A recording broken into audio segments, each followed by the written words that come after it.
Revista Eventos Finais. 10 dias de oração e 10 horas de jejum. Leitura de Carlos Bock. Dia número 9. As 7 últimas pragas e os justos. O início do tempo de angústia. Quando Cristo cessar sua obra como mediador em favor do ser humano, começará esse tempo de angústia. Então, estará decidido o caso de todas as pessoas, e não haverá sangue expiatório para purificar do pecado. Terrível e além da compreensão. O tempo de angústia, como nunca houve, está prestes a se manifestar. E necessitaremos de uma experiência que agora não temos e que muitos são negligentes demais para obter.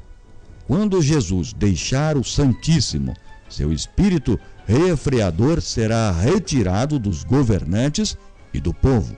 Serão deixados ao controle dos anjos maus. Então, serão feitas, por conselho e orientação de Satanás, leis sobre as quais, se não for em muito breve o tempo, nenhuma pessoa escaparia ilesa. Muitos morrerão antes do tempo de angústia. Deus sabe se aqueles em favor de quem se fazem petições seriam capazes de suportar a aflição e a prova que sobre eles viriam caso vivessem. Conhece o fim desde o princípio. Muitos serão levados a descansar antes que a prova de fogo do tempo da tribulação venha sobre o nosso mundo. O objetivo de Satanás. A igreja remanescente terá que passar por grande prova e aflição.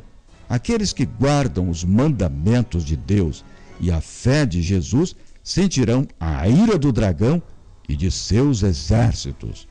Satanás considera os habitantes do mundo seus súditos. Adquiriu domínio sobre as igrejas apóstatas, mas há um pequeno grupo que resiste à supremacia dele. Se ele pudesse apagá-los da terra, seu triunfo seria completo. Como influenciava as nações pagãs a destruírem Israel, assim, no futuro próximo, ele incitará as maléficas potências terrestres para destruir o povo de Deus. Argumentos usados contra o povo de Deus. Nos púlpitos das igrejas populares, será ouvida a declaração de que o mundo está sendo punido porque o domingo não é honrado como deveria. Será afirmado que os poucos que permanecem em oposição a uma instituição da igreja e lei do Estado não devem ser tolerados, que é melhor que eles sofram do que as nações inteiras sejam envolvidas em confusão e ilegalidade. O decreto de morte. Está prestes a sobrevir ao povo de Deus o tempo de angústia. Então sairá o decreto, proibindo aos que guardam o sábado do Senhor comprar ou vender, ameaçando-os de punição e mesmo de morte, se não observarem como dia de descanso o primeiro dia da semana. A ira humana será especialmente despertada contra os que santificam o sábado do 4º mandamento. E, por fim, um decreto universal denunciará estes como dignos de morte. Os remanescentes fazem de Deus sua defesa. Esses poucos remanescentes, incapazes de se defender no conflito mortal entre os poderes da terra, arregimentados pela força do dragão, fazem de Deus a sua defesa. Pela mais elevada autoridade terrestre, foi feito o decreto de que, sobre a pena de perseguição e morte, adorem a besta e recebam seu sinal, que Deus auxilie seu povo agora, pois, sem sua assistência, o que poderá fazer naquele tempo em tão terrível conflito? A fuga do povo de Deus. Ninguém poderá passar pelos poderosos guardas posicionados ao redor dos que são fiéis a Deus. Alguns serão atacados ao fugir das cidades e dos povoados, mas as espadas levantadas contra ele se quebrarão e cairão frágeis como a palha. Outros serão defendidos por anjos em forma de guerreiros.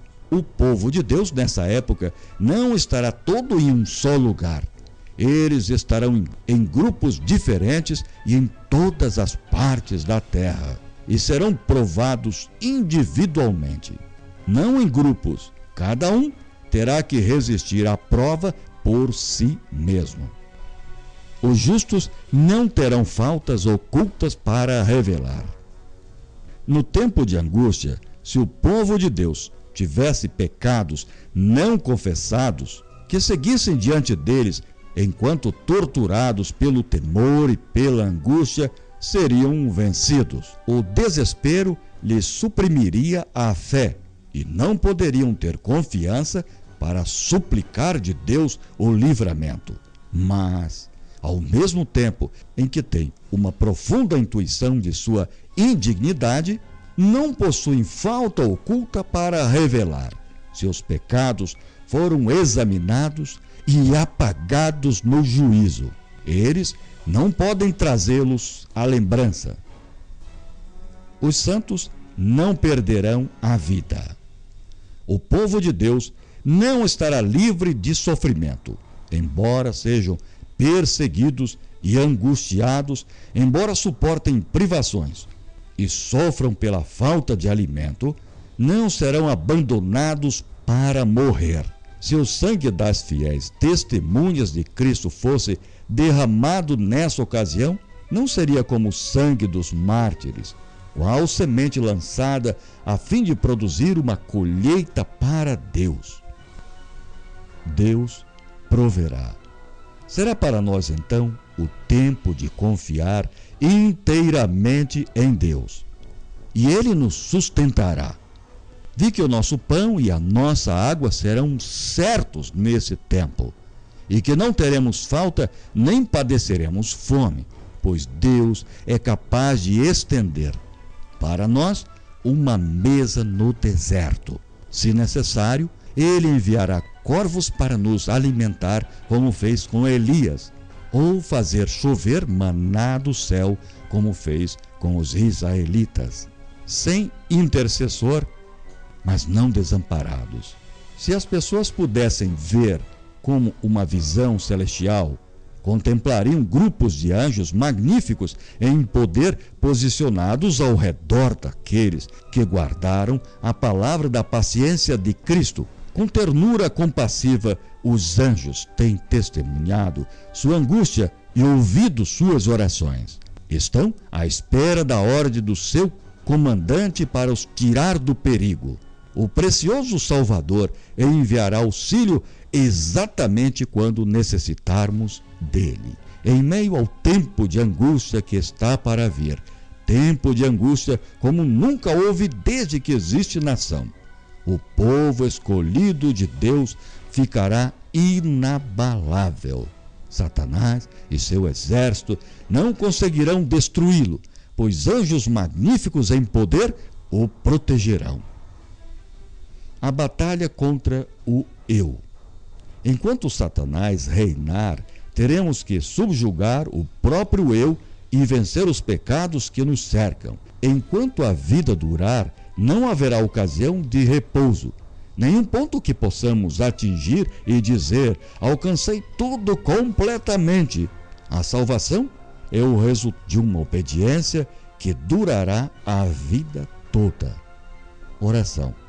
Senhor, ajuda-me a ser uma fiel testemunha tua e de teu amor, e que, com minhas atitudes nesse grande conflito, eu não me coloque fora da tua proteção.